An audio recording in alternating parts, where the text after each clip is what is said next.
Hi friends, welcome to innovative excel. आज की video में हम समझेंगे कि इनकम टैक्स कैलकुलेटर कैसे बनाएंगे एक्सेल में। मैं आपको old regime and new regime financial year 25-26 दोनों का कंपैरिजन करके भी दिखाऊंगा। और यदि आपको टेम्पलेट डाउनलोड करना है तो वीडियो के डिस्क्रिप्शन में मैंने लिंक दिया हुआ है, आप वहां से भी टेम्पलेट डाउनलोड कर सकते हो। यदि आपको सीखना है तो प्लीज लास्ट तक वीडियो देखिएगा। और जो फ्रेंड्स टेम्पलेट डाउनलोड कर रहे हैं उनसे रिक्वेस्ट है, यदि आपको टेम्पलेट अच्छा लगे तो प्लीज वीडियो को लाइक एंड सब्सक्राइब, चैनल को सब्सक्राइब जरूर करें। चलिए अब वीडियो पर चलते हैं। तो फ्रेंड्स मैंने 3 शीट बनाई है। इसमें एक समरी शीट बनाई है, ठीक है, जिसमें मैं समरी बनाऊंगा। एक वर्किंग शीट है, एक है डिडक्शंस। डिडक्शन जो हमारे ओल्ड टैक्स रिजीम में होते हैं, जैसे ईटीसी है, अदर इन्वेस्टमेंट है। ये मैंने पहले से ही कॉपी पेस्ट करके डाले हुए हैं गूगल से। ओके, ये एटीसी के हैं और ये अदर इन्वेस्टमेंट है, ठीक है। इसके अंदर जैसे कुछ कंपनीज एलटीए, वॉशिंग अलाउंस या कुछ और भी यदि आपको डालना है तो वो भी आप इसमें ऐड कर सकते हो। तो चलिए हम पहले इसी शीट को कंप्लीट कर लेते हैं। मैं इसमें एक रो ऐड कर देता हूँ, ठीक है।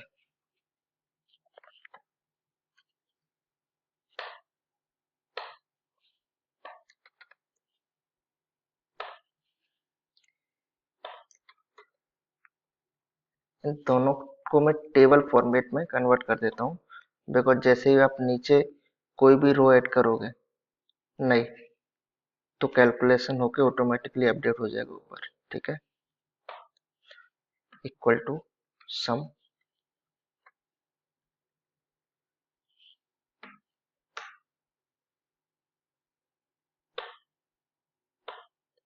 अब ये देखिए, एटीसी में 1,83,000 है, जबकि हमारी लिमिट है वो 1,50,000 है। तो हम इसको सेट कर देते हैं मिनिमम, या तो इसका टोटल हो या फिर 1,50,000 हो, ठीक है। ठीक है, सेम चीज हम यहाँ कर लेते हैं। इसको हम टेबल में कन्वर्ट कर देंगे, ठीक है।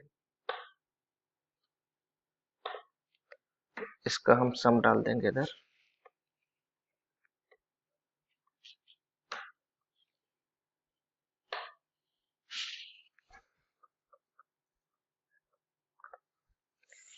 ठीक है। यहाँ मैं एक टोटल डिडक्शन का भी डाल देता हूँ, दोनों का सम करके।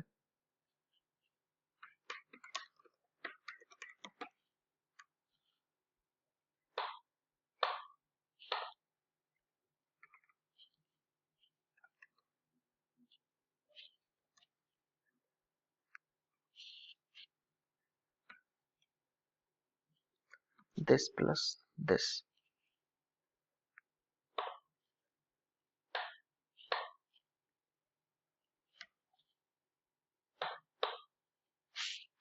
ठीक है।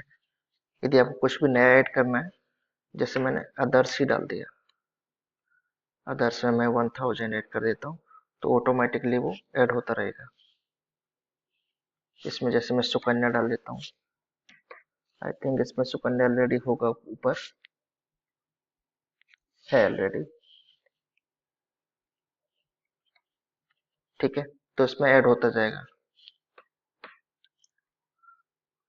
तो ये हमारी शीट कंप्लीट है। इसकी हमें सिर्फ तब जरूरत पड़ेगी जब हम ओल्ड रिजीम सेलेक्ट करेंगे, ठीक है। इसको आप अपने अकॉर्डिंगली मॉडिफाई भी कर सकते हो। यदि आप कुछ नया ऐड करना है तो उस हिसाब से इसको आप ऐड कर सकते हो, ठीक है। अभी चलते हैं वर्किंग शीट पर।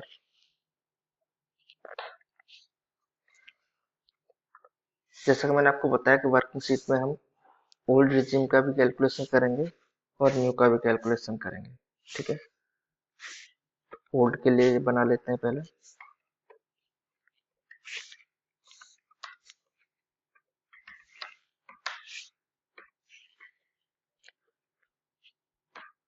26।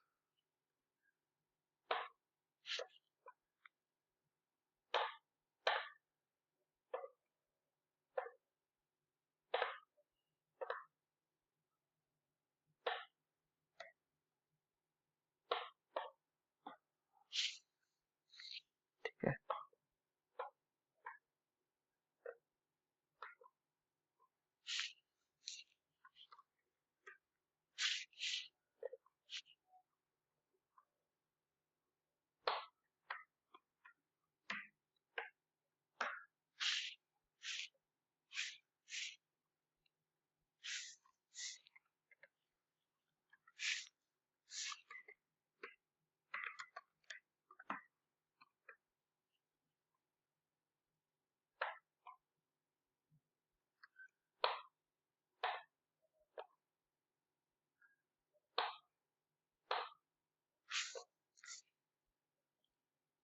इसको हम कोई अलग अलग कलर का कर देते हैं जो यूजर को डालना है, टैक्सेबल इनकम। ठीक है, इसको हम कर देते हैं ऑरेंज, जो कि सपोज यूजर को 16 लाख डाला उसने। ठीक है, सेंटर लाइन कर देते हैं इसका, फॉन्ट कलर थोड़ा बड़ा कर देते हैं। ठीक है, इसका नंबर फॉर्मेटिंग कर देते हैं।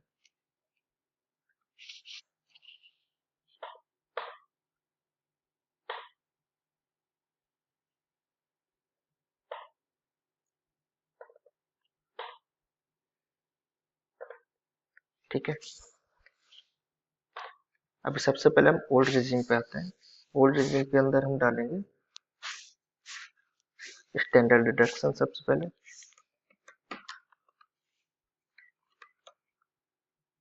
ठीक है, इसमें स्टैंडर्ड डिडक्शन 50,000 है।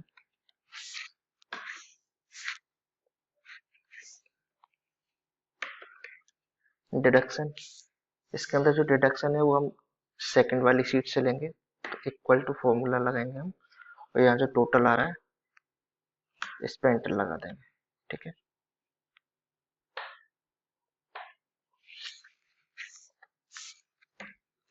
नेट सॉरी नेट टैक्सेबल डालेंगे,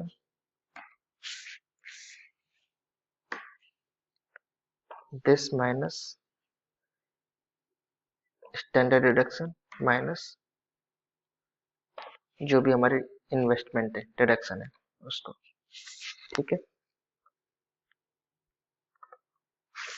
बट इसमें हम एक चीज और लगा देते हैं, ये जो नेट टैक्सेबल वैल्यू है हमारी नेगेटिव में ना आए, तो इसलिए हम मैक्स फंक्शन लगा देते हैं इसमें, मैक्स 0।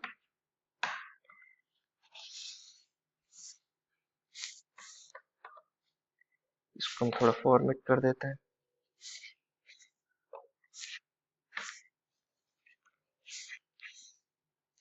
ठीक है,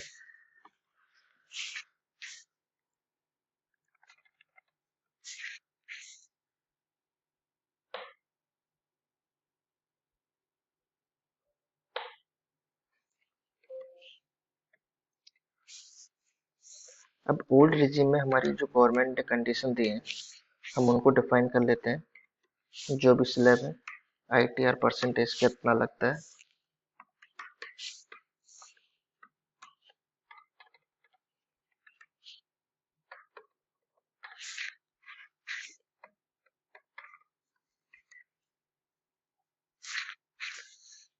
लेस देन इक्वल टू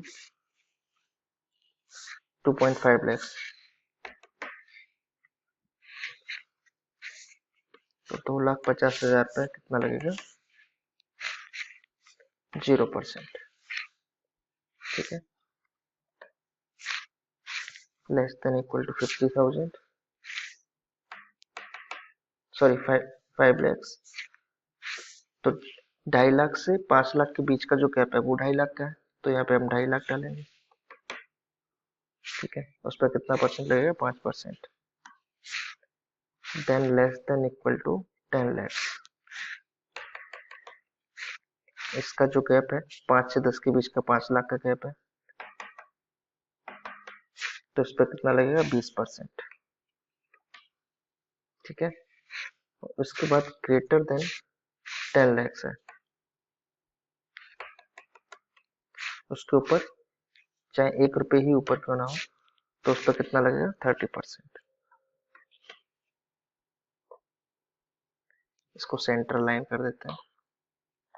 अच्छा, अभी इसको स्प्लिट कैसे करेंगे वो मैं आपको बताता हूँ। स्प्लिट करने के लिए हम क्या करेंगे, जो नेट टैक्सेबल वैल्यू है, ठीक है, उसको लेंगे। या तो नेट टैक्सेबल वैल्यू लेंगे या फिर 2.5 लाख लेंगे। यदि जो नेट टैक्सेबल वैल्यू है वो 2.5 लाख या उससे कम है तो नेट टैक्सेबल वैल्यू लेंगे। यदि ज्यादा है तो हम किसको लेंगे, सिर्फ 2.5 लाख को लेंगे। तो हम यहाँ क्या लगाएंगे, मिनिमम या तो 2.5 लाख आए या फिर नेट टैक्सेबल वैल्यू आ जाए। ठीक है, इसी तरीके से हम यहाँ पे भी लगाएंगे minimum net taxable value minus जो 2.5 लाख हम ऊपर ले चुके हैं उसको, और ये वाला 2.5 लाख।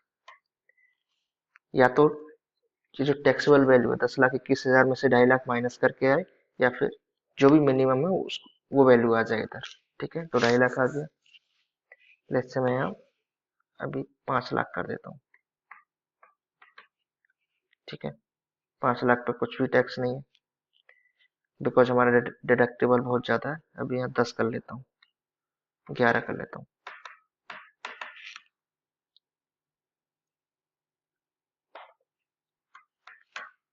ये देखो, अभी फर्क समझ में आ रहा है। इसी तरीके से हम नीचे कर लेंगे minimum this minus sum of this two या फिर 5 lakhs। इसको हम वैल्यू को बढ़ा देते हैं ताकि हमारा कैलकुलेशन समझ में आता रहे। ठीक है, उसी तरीके से नीचे हम वही करेंगे।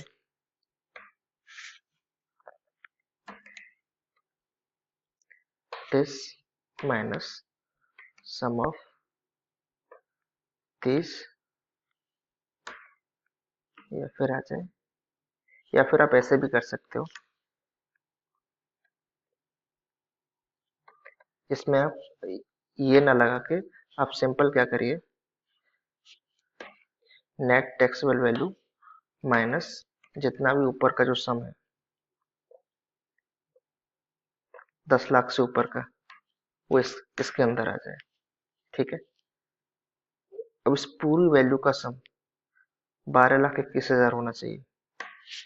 सम करके देख लेते हैं। ठीक है, 12,21,000 आ गया। इसको हम ग्रांड टोटल डाल देते हैं।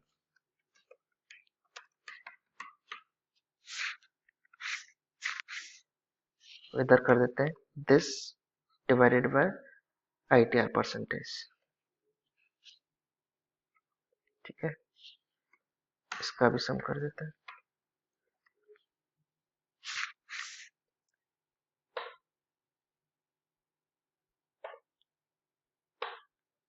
ठीक है,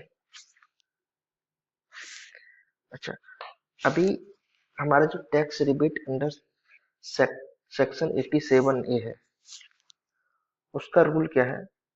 उसका रूल ये है, ओल्ड रिजिम में यदि टैक्सेबल इनकम 5 लाख से कम है या 5 लाख है तो 12,500 रुपए का रिबेट मिलता है। ठीक है, तो उसको कैसे डिफाइन करेंगे पर देख लेते हैं। टैक्स रिबेट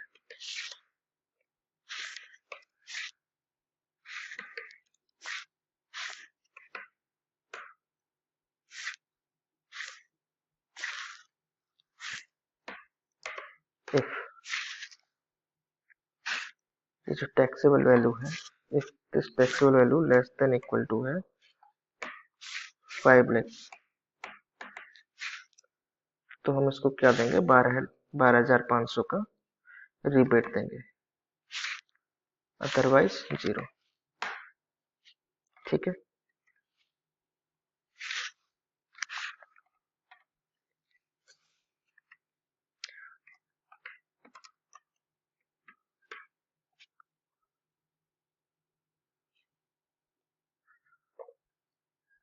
इसको हम कम करके देखें अभी। इसको कम करके देखते हैं 10। ठीक है, ये देखो टैक्स बन रहा है 8,550 और इसको रिबेट मिल गया 12,500 का।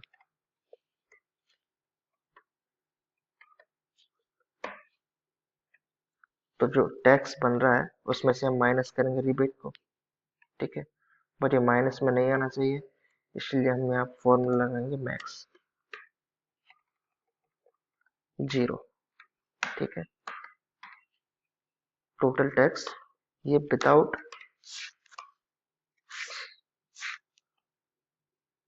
सेस है। ठीक है, अब इसके ऊपर एजुकेशन सेस भी लगा देते हैं 4%, दिस इंटू 4%। इसको वैल्यू को बढ़ा देते हैं पहले। ठीक है, यहाँ देखो टैक्स रिबेट 0 हो गया, जितना टैक्स ऊपर था सेम एज इट इज आ रहा है। ठीक है, total tax payable this one plus this one. इसको हम फॉर्मेट को कॉपी कर लेते हैं और यहाँ पेस्ट कर देते हैं।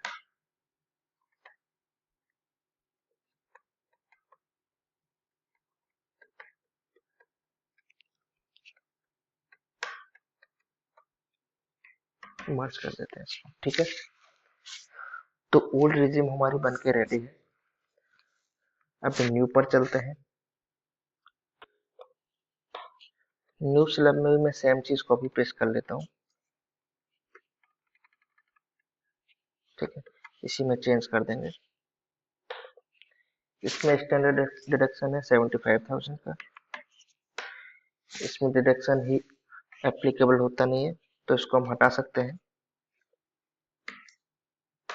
ठीक है, नेट टैक्सेबल जो वैल्यू है वो आएगी दिस माइनस दिस। ठीक है, अभी इसके अंदर जो नए स्लैब आए हैं 25-26 के, वो मैं एक बार गूगल से उठा के डाल देता हूँ। ठीक है, तो मैंने ये स्लैब्स डाल दिए हैं गूगल से। ठीक है, अभी देखो स्लैब्स को मैंने डिवाइड किया है, इनमें सब में 4-4 लाख का फर्क है। जैसे हमने यहाँ किया था ओल्ड रिजिम में, सेम वही चीज मैंने यहाँ की है। आईटीआर परसेंटेज भी डाल दिया है मैंने। ठीक है, अभी इसको भी हम स्प्लिट वैसे ही करेंगे जैसे हमने वहाँ किया था। ठीक है, तो मिनिमम दिस वन या फिर फर्स्ट स्लैब। ठीक है, equal to minimum taxable income minus. अब देखो हमें बार बार फॉर्मूला ना लगाना पड़े, इसलिए मैं एक फॉर्मूला लगा देता हूँ ऊपर वैल्यू का सम। इसको मैं K6 को फ्रीज कर देता हूँ। ठीक है, या फिर ये आ जाए।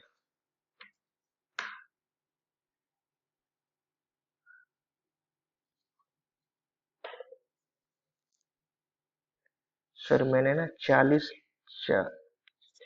4 लाख की जगह पर 40 लाख लिख दिया है।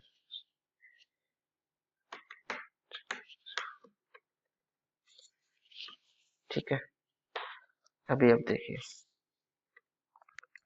मैं इस फॉर्मूला को कॉपी पेस्ट करूंगा यहाँ तक। एक सेकंड, मैंने टैक्सेबल वैल्यू को भी फ्रीज करना है, I5 को भी फ्रीज करना पड़ेगा। इसको भी मैं फ्रीज कर देता हूँ। ठीक है, अभी मैं ड्रैग एंड ड्रॉप कर देता हूँ इसको, और सबसे नीचे मैं वही लगाऊंगा this one minus sum of this.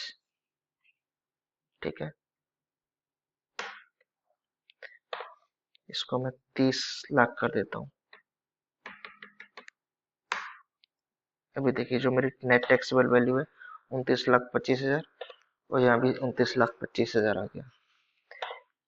Tax वाले कॉलम में मैं इसको मल्टीप्लाई करूंगा इनकम टैक्स से। ठीक है, ये मेरा ग्रांड टोटल बन के रेडी है। अच्छा, इसमें हम एक चीज और करते हैं अभी। जैसे कि आपको पता है 12,75,000 पर कोई टैक्स नहीं लगता। ठीक है, बिकॉज सेक्शन 87A रिबेट में वो 0 हो जाता है। ठीक है, बट 12,85,000 हो तो रिबेट नहीं मिलेगा। तो उस केस में क्या किया है इनकम टैक्स डिपार्टमेंट ने, एक मार्जिनल इनकम टैक्स रिलीफ दिया है अंडर सेक्शन 115BAC। तो वो हम डाल देते हैं।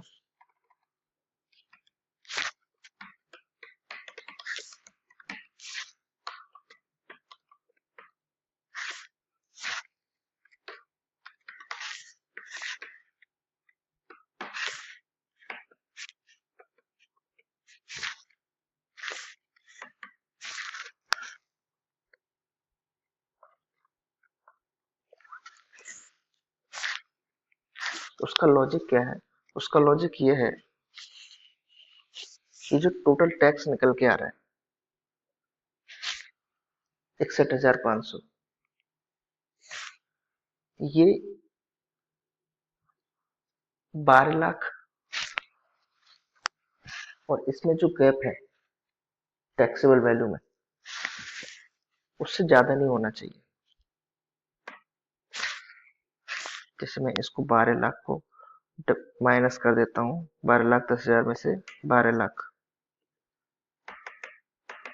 ठीक है, तो ये मेरा गैप आ गया 10,000 का।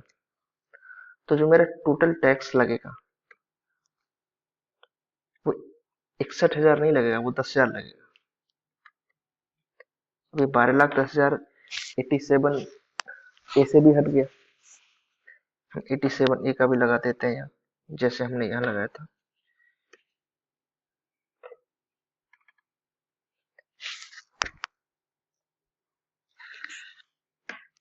इसका फॉर्मूला है if taxable income less than equal to है 12 लाख, देन कितना मिले, 60,000 मिले, अदरवाइज 0। तो इस केस में इसको 0 मिला, तो 61,000 में से 0 माइनस होगा तो 61,000 ही बनेगा। बट ये मार्जिनल इनकम टैक्स रिलीफ के तहत ये 61,000 की जगह पर हमारा जो टैक्स होगा वो 10,000 होगा। ठीक है, तो हम इसको कर देते हैं टोटल टैक्स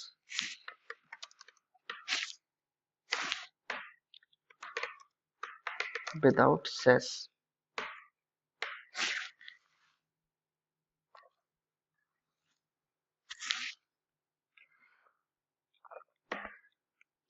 इसमें जो भी मिनिमम है हम उसको लेंगे, या तो ये या फिर मार्जिनल। ठीक है,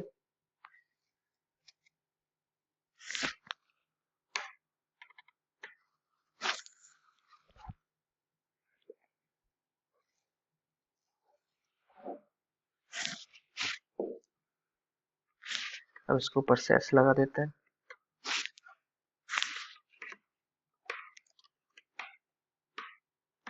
this into 4%।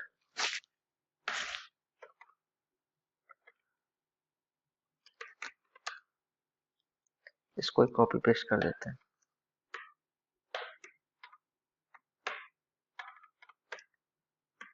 This plus this, तो टोटल टैक्स निकल के आ गया, पेबल टैक्स कितना होगा। ठीक है, अभी सपोज मैं इसको 12,75,000 कर देता हूँ। ठीक है, मार्जिनल इनकम 0 हो गया, रिबेट मिल गया। अभी मैं इसको थोड़ा सा और कम करके देखता हूँ कहीं कोई एरर तो नहीं आ रहा। हाँ, ये देखो, ये मार्जिनल इनकम है, ये नेगेटिव में आ रहा है। तो मैं इसको क्या करूंगा, मैक्स 0। ठीक है, अब मैं 30 लाख इधर डालता हूँ। ये देखिए, न्यू रिजीम के हिसाब से मुझे जो टैक्स पे करना पड़ेगा 4,75,000, और जबकि ओल्ड रिजीम के हिसाब से मुझे पे करना पड़ेगा 5,60,000 रुपया आफ्टर सबमिटिंग प्रूफ ऑफ 5,29,000। ठीक है, तो इस तरीके से आप कैलकुलेट कर सकते हो। जो भी आपको रिज्यूम अच्छा लगे वो आप चूज कर सकते हो। ठीक है, वीडियो पसंद आया हो, कैलकुलेशन समझ में आया हो तो please like and subscribe my channel. Thank you for watching. Bye bye.